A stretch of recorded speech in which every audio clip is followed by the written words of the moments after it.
So, look, what if it isn't about more data or some fancy AI tool, which we love? We love more data. We love AI tools. But what if it was really about better thinking? Better thinking at every level of the organization that actually made a difference in growing your business and having more fun along the way. We're drowning in data, but Tammy and Scott say that we're thinking about as deep as a parking lot puddle. That's what we're getting into today. Hey everybody, I'm Bill Gallagher, scaling coach and host of this super groovy Scaling Up Business podcast. Our show comes to you every week, and we bring you stuff to do with scaling your company and surviving the journey, maybe even enjoying it. 650 plus episodes and more, wherever you're getting this right now, all the major places and that kind of thing. And you can also go to scalingcoach.com. And you might want to do that because if you want to get involved with us and be in one of our workshops or join one of our cohorts or start doing some work, we can help you in a little ways. You'll find all that and more at scalingcoach.com. All right, listen, I'm joined now by Tammy and Scott, who are co-founders and are you guys co-CEOs? We are. Yeah. Co-founder, co-CEOs of Become More Group. They've spent over 30 years working in all kinds of people development, helping companies grow. Also, they've written a number of books and they host a podcast, the Leadership Line podcast, and their new book, which I thought we ought to focus on a little bit more since it's kind of a running area or theme more. Think the road less traveled. There's not enough thinking in this world. I think about whatever TikTok told me to think. Welcome to reality. Yeah. Wait a minute. Hold on. Let's make this viral. Are we supposed to do like 6, 7 and like move our hands up and down or something? There we go. We're going to be on the tiki-taki. Tiki-taki. So funny. Oh my God. 6, 7. That's so funny. Like, why is that funny? It's just about punking olds like us. Yeah. That's so true. That is so true. I don't know. It's taken me a little while to get used to it, but I'm a grandpa, and that is like it's hard to reconcile with. It's cool, I'm not supposed to be a grandpa yet. Congratulations. I was going to say, Bill, I think you're blessed. So I have no children, and I wanted to have them. So the fact that you not only have children, but you have grandchildren, that's a blessing. Mm-hmm. I'm looking at your face. He's like, sometimes. No. Look, the hardest, most amazing thing we do in our lives is be parents. Yeah. It is deeply humbling, no matter what resources, no matter whatever. And yet it's also the most beautiful, important thing. I have 2 kids, 26 and 28 now, and a 2.5, almost 3-year-old granddaughter. It's amazing, right? And that's far harder than growing a company over $500 million. I will tell you, I think you're right. And I think I missed out, right, in that space. And so that spot, I love the fact that you're emotional about that, because here's the deal. What better way can we make the world a better place than to raise kids, help them be the best people that they can be, and help them go and change the world too. And I just think that that's an amazing gift and opportunity. And for those of you who have kids and sometimes don't appreciate them, those of us who couldn't have them, please know you were given one of the biggest gifts that other people were not given. It is a huge thing. It's responsibility too, but it's such a huge gift. So I love your emotion about that, Bill. Thank you. It's funny. I'm a highly emotional person, but I never know sort of what the moment is where suddenly it'll be there. But you can count on like talking about your spouse, your kids, your parents will make you cry for some reason. Good or bad. It's true. It's true. That's an easy one. People are like, oh, you're famous for making people cry from the stage. That kind of thing. They're like, how do you do that? I'm like, well, tell me about your kids. Pretty much that's a express lane too. It is. The feels. So let's talk about, to get started here, where does this idea come from? The phrase "as deep as a parking lot puddle," the thinking, why do you write this book? Talk about that. Why are we even talking about this today? So I will tell you, Bill, we are working in companies all over, right? Doesn't matter, small, big. If you have a staff of one, right? One of the things that we're going to hear is, why do people not think? I mean, for heaven's sakes, they are just, and we'll hear these complaints about staff members, partners, right? Family members, that they're not using the gray matter between their ears. And after a few years of having that become a theme that we heard over and over and over, we actually asked the question, why? Okay, we're hearing this enough to know that it's reality. It's what's happening. So why are people not thinking? And that led to the book. As I think about it now, Love I think that.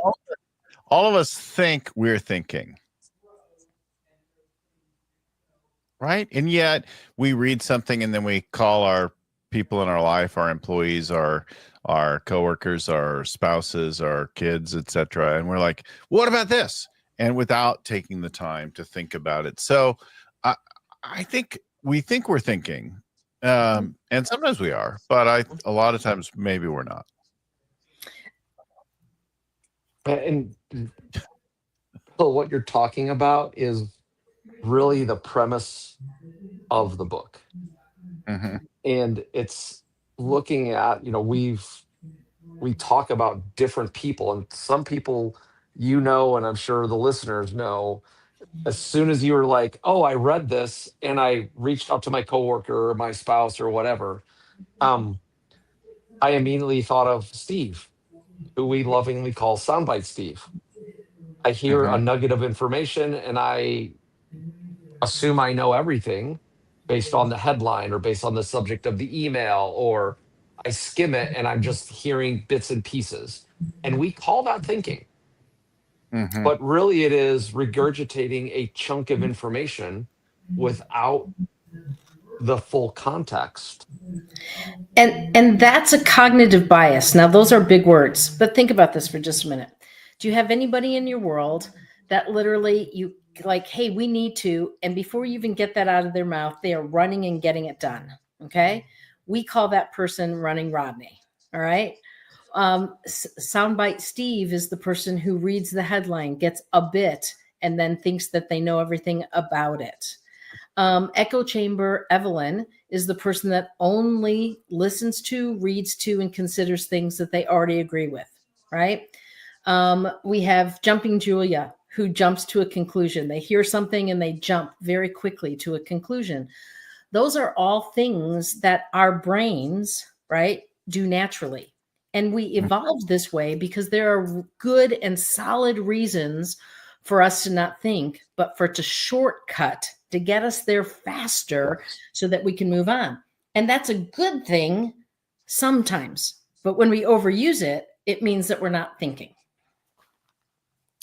Two things come to mind. One, the more obvious one is Tom Watson Sr., IBM CEO, who had think on his desk and on signs all around the company and implored people to think and said, a lot of money has been wasted because people aren't thinking.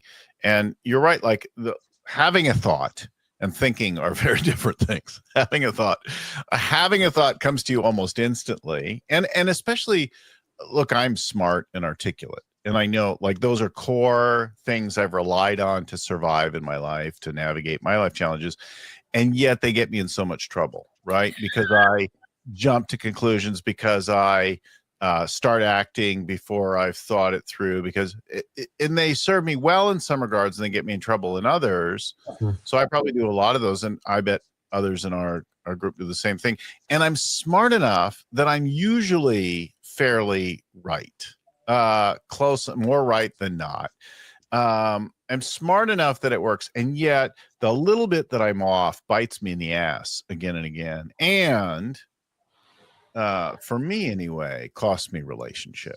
right? Like I make a conclusion about you and something you're talking to me about. I leap ahead, I cut you off, I already know where you're going. I think faster, or maybe I don't. Maybe I just speak faster than you do.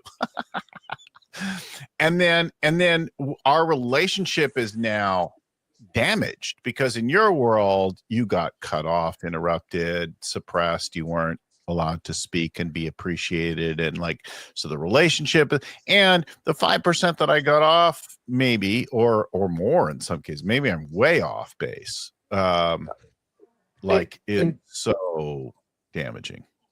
And Bill, what you're really talking about is a core question. Do you want to be right, or do you want to be in a relationship? Mm-hmm. And as a business owner, do you want to be right and we're using just your brain?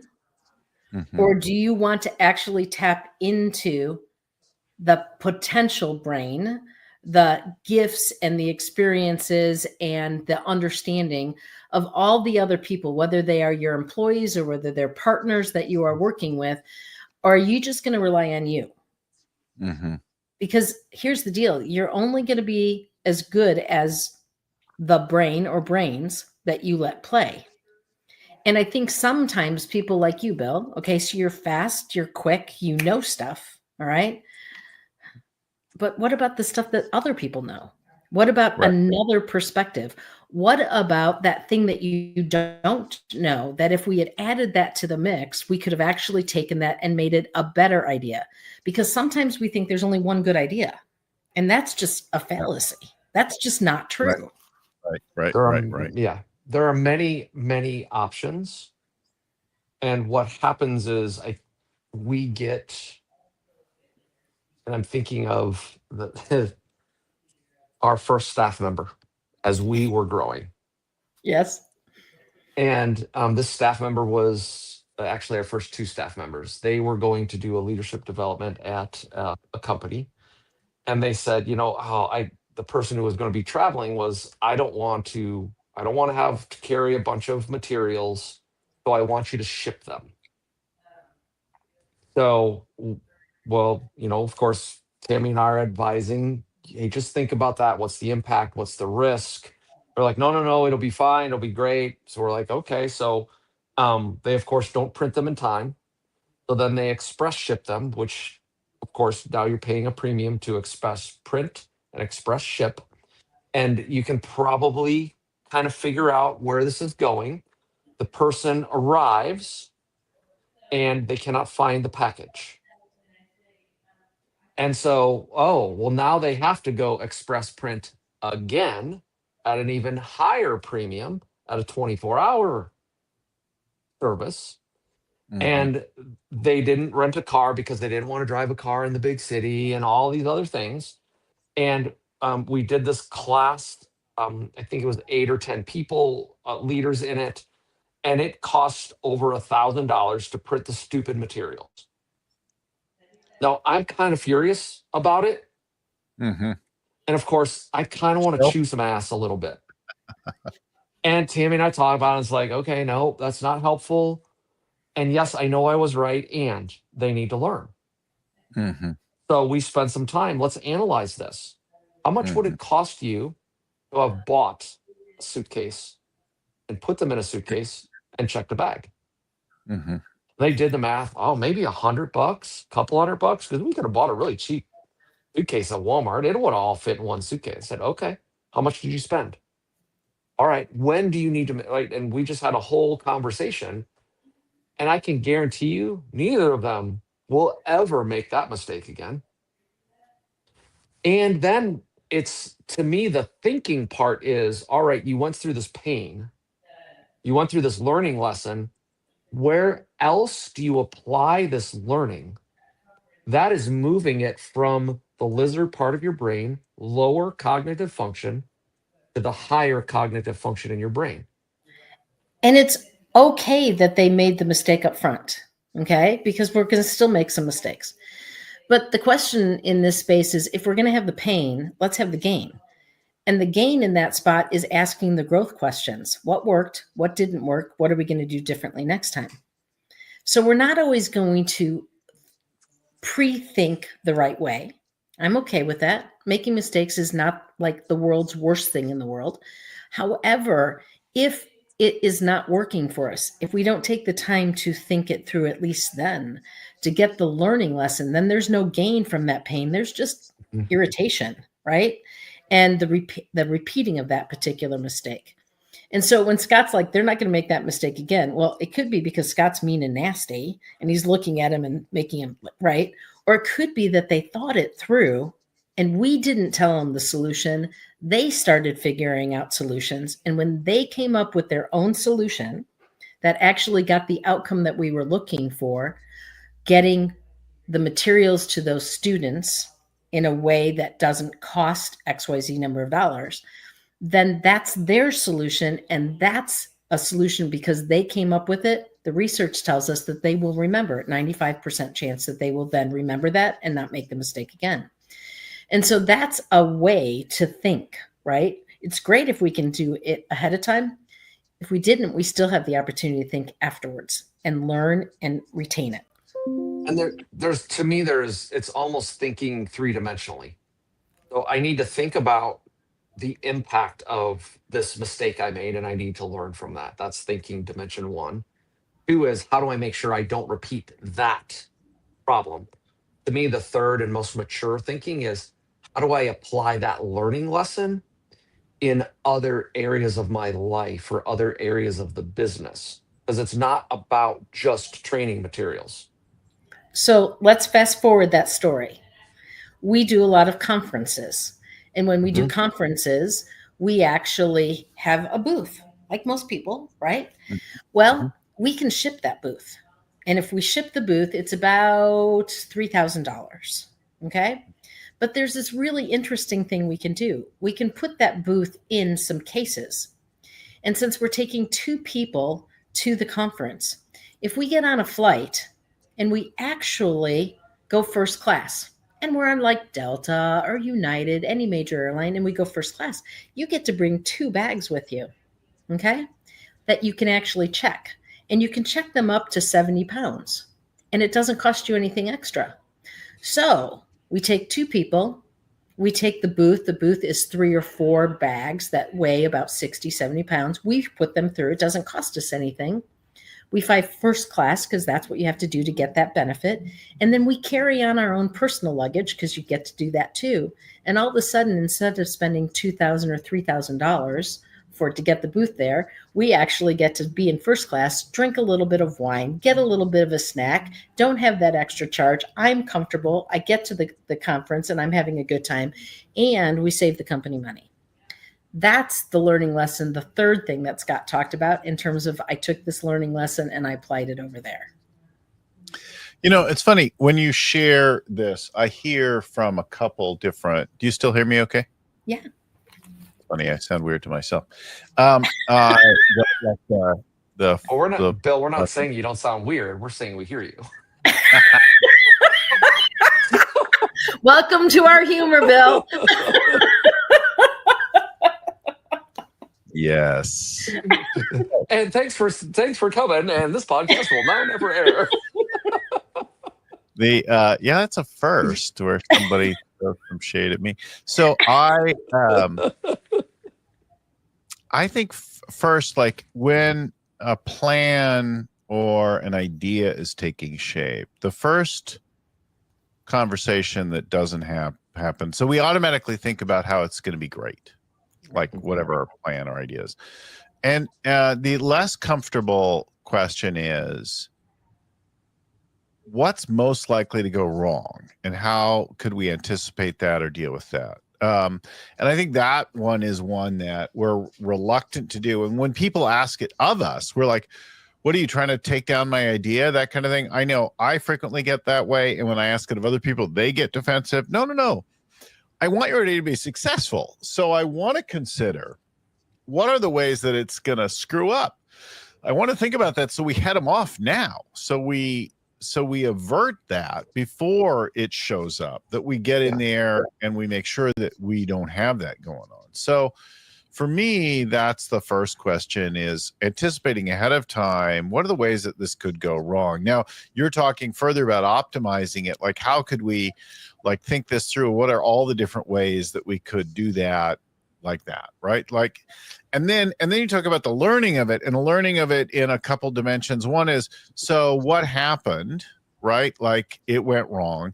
And there we get defensive again. We're like, well, I didn't know. And blah, blah, blah. Instead of going, where did this first go off? Like, what broke down? Where did you miss something? Like, thinking it through more forensically. So if we died in the process, somebody might forensically examine what happened to us, that kind of thing, and we'd look for clues. But we don't always do that with ourselves and our thing. I'm like, oh, I was just thinking I was avoiding that. And I think there's a layer of stuff that's fairly unconscious for us a lot of the time about something that we want to do that's important, that's whatever. Like, I'm not going to look at it, but it's really valuable to look and then to pivot the whole thing ahead. Like, where else in my life? Like, as we do one thing, so we do everything. That kind of thinking, like, oh, this is a pattern that I have. I do this all over the place all the time, and I have a lifetime of this pattern that I've been doing. And how could I like redesign things? And then we have to like lead it forward and go, like, instead of just pledging, well, I'll never be late again, we have to go, what is it that you're going to do that's any different this time? Like, people show up, they screw things up, they're late on things, they do whatever, and then they pledge, like, from a moral place, like with the morality of being a better person. Well, I'll never do that again. Instead of dealing with the impact of the breakdown, and then actually like inventing and imagining a new future where they are like, okay, from now on, I'm going to put this in my calendar in this way, or I'm going to manage this. And like, so I can see that a difference is made, that there's a possibility of a shift. And you are right. It is. And Bill, what we're really talking about is Swiss cheese. Okay. So if you think of a block of Swiss cheese, it has holes, but the holes don't go all the way through.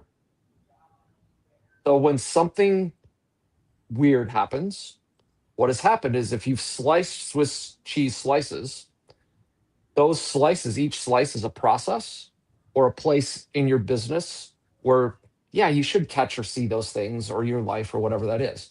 But what's happened is the slices of Swiss have laid down in a way that the holes lined up and it went all the way through. So I can tell you, this year, one of our interns made a banner. And on that banner, it read, it was supposed to read, register here. And what it really read was, reg is stir. And so the register was misspelled.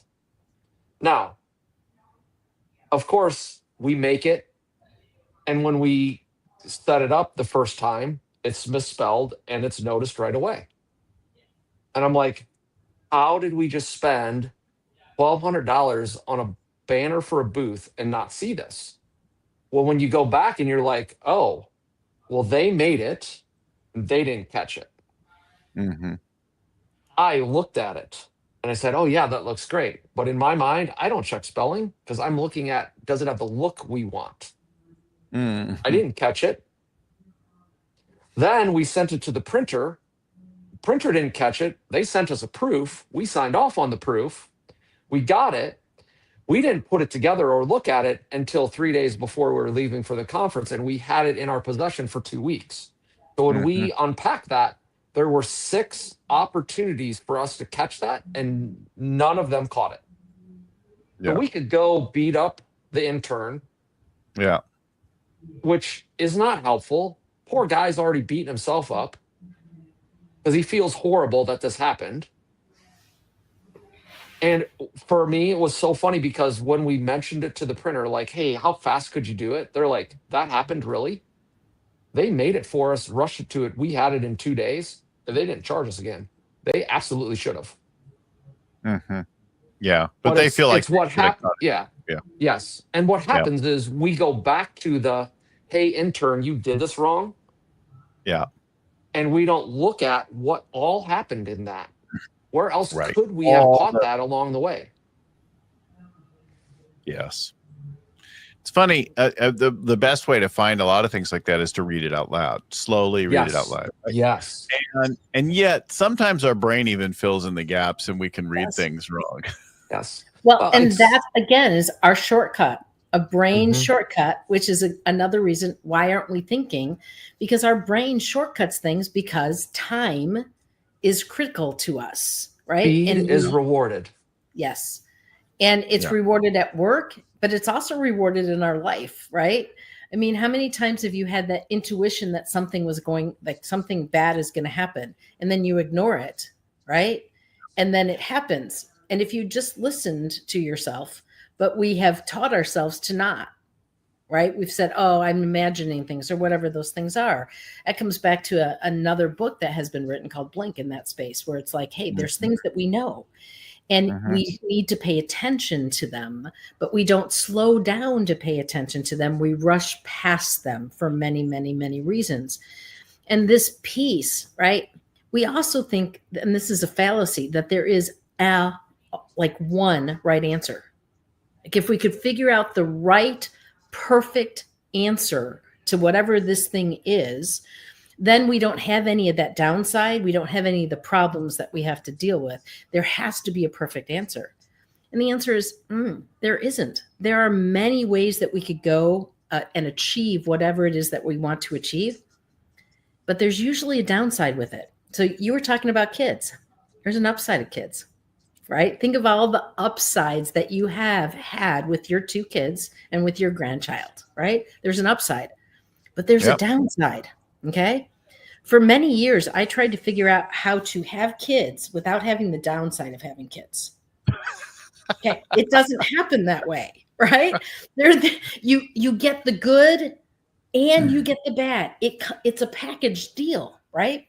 So one of the things that we're talking about in the book is to understand, don't look for the perfect answer.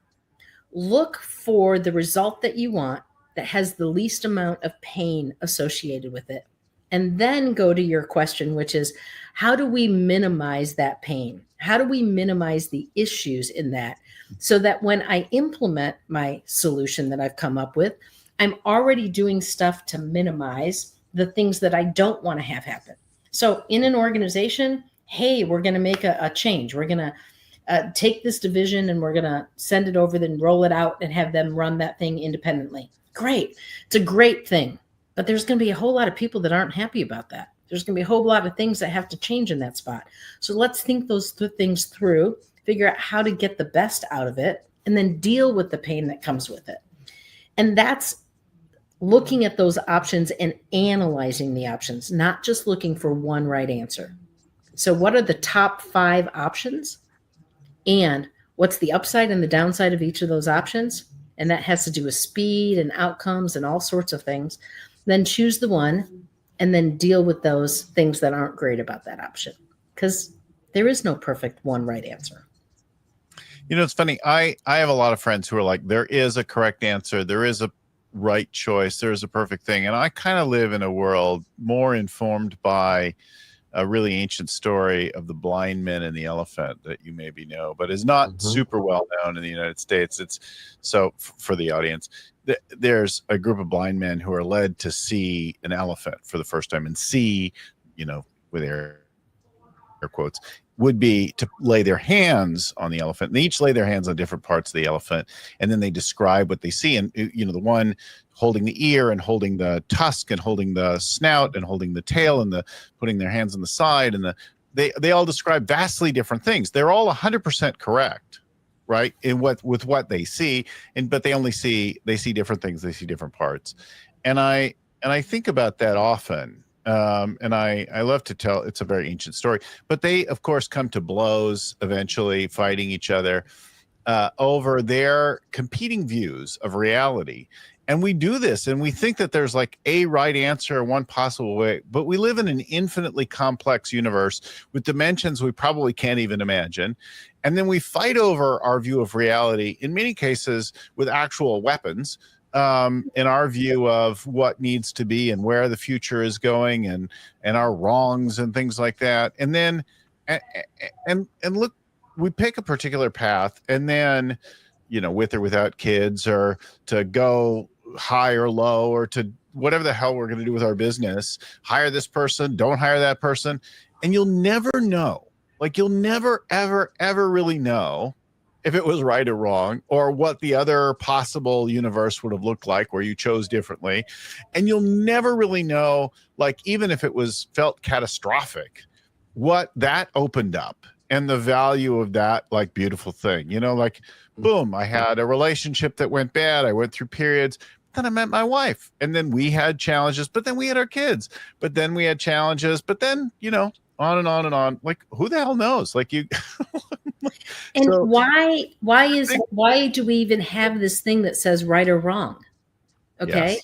Why are we trying to put this thing in categories, all right, in this space? And I do think that's why we come to blows, and it's why we become defensive, right? Is because we're trying to defend this position, this decision that we made, instead of looking at that and saying, okay, so what's the learning lesson? I mean, for heaven's sakes, life is a series of learning lessons. And I don't want to go through the pain, okay? I don't want to go through the crap and come out of that thing and not, like, have gained something, the learning, the gift that comes out of that. It was bad enough to go through that valley, okay? I want to come out of that valley with something of value that I can use. Yeah. And we teach the staff, this is something that we do, to normalize that everything has good, bad, and ugly. Every decision, every human being, every situation you find yourself in, it's good, bad, and ugly. It's not all good. It's not all bad. It's all of it. Okay. And when you normalize it, I don't have to be defensive anymore. Yeah. I love this idea that, like, think a bit, but don't be caught in paralysis analysis, right? Like, don't be stuck with the thinking forever, right? So it's not just, I mean, look, there's times where you need to react in a blink, in an instant, because there's a pressure, there's a moment, there's an emergency. And then there's times where you have your reaction, but you stop and think. But then there's, like, how much thinking, and when, like, there's no perfect answer to any of it. I mean, I would tell you, and when we talk about the road less traveled, there is a little bit of, well, I'm going to do a spoiler here. Spoiler alert. Part of the book talks about a thinking model called the road. Mm-hmm. R is reflect. So what's currently going on? O is options. What are the options you could do? Mm-hmm. A is analyze. What's the best option? D mm-hmm. is decide. Mm-hmm. And then there's a second D, do. So if you don't like spelling with double D's, then that's fine. In my mind, I think it really is, as you're going through that cycle, if you're stuck in any one, you have to then look at what is preventing me from taking the next step. Mm-hmm. Because if you're not having some amount of forward momentum, you then have to balance that against what's the urgency of the thing you're thinking about. Oh, my house is on fire. We don't need to sit for the next 3 hours analyzing options. Run fast. Right? I need to go fast. Oh, yeah. I have an opportunity for an acquisition in front of me. That probably is not a 5-minute thinking. Mm-hmm. Now, probably, again, some people might say, oh yeah, that's a 2-second decision because we're flush with cash and we're trying to grow and I'm just going to go spend millions of dollars. In my experience, that's not a lot of companies. That would just make that. No, that probably is a week or 2 or a month or a year of thinking. And Bill, your point is one that when we have taught this in classrooms, right? The first thing when we talk about this road model is people are like, I don't have time to think. And in fact, even talking about thinking, they'll be like, I don't have time to think. Mm-hmm. And in this space, one of the arguments that we make in this spot is, hey, what does 2, 5, 10 minutes gain you? right? What is the advantage if you just took a bit of time? And they're like, no, that would take so much longer. And then we walk them through this model. And what's amazing is after you kind of understand what that ROADD is, you can actually, like right now, do it. But when it needs to be expanded, you can expand it, but you can do it in a nanosecond as well. It doesn't take a tremendous amount of time.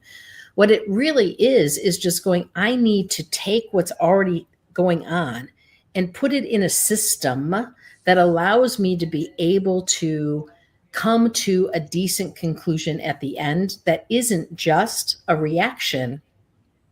It's enough thinking to move it forward. Now, you could take a year if you needed to, right? But most of us don't have a year on most of our decisions.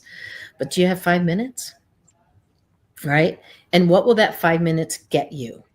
Right? What's the advantage of that? And what we have found is that when individuals who oftentimes are so used to just doing what they're told can actually think things through and start doing things independently and coming out with really decent answers, that it actually adds value to their life. They feel better about their contributions. They know that they individually are making a contribution to the world. I'm making a difference.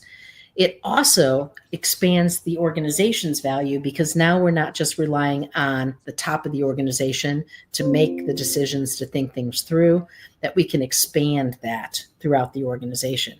And that expands the organization's value in and of itself. I love the fact that Scott just came in upside down. It kind of tells you a little bit about his personality there. Just so you know, he's upside down all the time. But that's the piece. If you're listening, not watching, on the video side, Scott's camera flipped upside down and back and forth. That's funny. Yeah, it was fun to watch him like turn upside down. But in the end, that's what we think thinking is about. It's expanding value, your individual value to an organization, to the world, as well as the value of the organization that you're building in that spot. How can we do that without actually necessarily having to throw more people at it, right? And more dollars at it. It's by using this thing that we have in our head in a way where it's organized and you can have a process to be able to do better thinking, not just having a thought, but do better thinking. I think the what comes to mind as you share that is the opportunity to follow your acronym, to reflect and to consider options and analyze them and then make a decision and begin acting. And so taking action, but I don't think that necessarily means you need to stop thinking. Like, look, I could think about something, I could take action, and I could still be considering it even as I'm in action. Yes. Even as I continue to act, because I might change my mind or I might abandon something, and I don't have to be neurotic about it. I could just continue to think about it. It also, it's funny. I need to go find this. Maybe I'll create a reminder for myself after the show. There was an old sci-fi story about an alien species, a super intelligent alien species. They would move around the universe and they would evaluate species and whether or not they should be like welcome to the community of intelligent beings, right? Or whether they should be walled off and ignored and that kind of thing. And they had this core intelligence test that they would apply. And it was how quickly you made a decision. And then blocked off the alternatives, right? Decide, like kill off the options. And we use decide kind of casually in our everyday usage. But in their world, if you decided something firmly, fully, without any further thinking, then you were a stupid species and should be ignored and walled off. But if you could think things and then be in action, but keep thinking about them, not be too sure of yourself, then you were actually smart. And I think about that sometimes, like I get, or at least I aspire to, I'm almost instantly, I have an idea, I have a thought, like this is probably right, and then I might mull it, and I'm like, but I am now old enough to know that I might be really wrong on this. I love that. I love that. We talk about that in terms of the iterative process, right? So we're gonna try it. We're gonna see, right? And then as soon as we try it, right, we're gonna go back through this road again. What did we just learn? Okay. So a decision, most decisions we call micro or macro decisions. And a micro decision is something that can be easily changed. And a macro decision is something that's much harder to change. Like you get married, it's harder to get out of a marriage than like have a date, right? Two different things in that space. Levels of commitment, right? Right. And the piece about that is sometimes we take micro decisions and we act as if they're macro. Yeah. Okay. If your risk is small, make the decision, learn from it, move on. Make the decision, learn from it, move on. Continue this cycle. Exactly what you're saying. Don't like take a position and then have to stand there and defend that position forever. I now learned more information. That was something my dad taught me years ago. He said, you made a call with the information that you have. It was a good call. Wasn't perfect, but it was a call, right? Now you have more information. Make the next call. Yeah. Right. And don't beat yourself up. Don't beat yourself up for the call you made. You made the right call based on what you knew in that moment. Now you have new information and I'm going to make a new call. And this is the place where people like get into this. Oh, I should have done it. Oh, I wish I didn't. Yeah. I wish and I should have lots of things. You know, it's funny. We all have things like that. I had two software companies that I shut down at the end of 2001, shut them down. And then I went to work with my wife for years and we raised our kids together and that kind of thing. But we had three companies between us. I shut down two of them and I thought I was just putting them on, temporary hold or whatever. And, but I never went back to them. And one of them, was an early restaurant takeout and delivery ordering system that was like really good, even by today's standards. Dang it. How you feel about that one, Bill?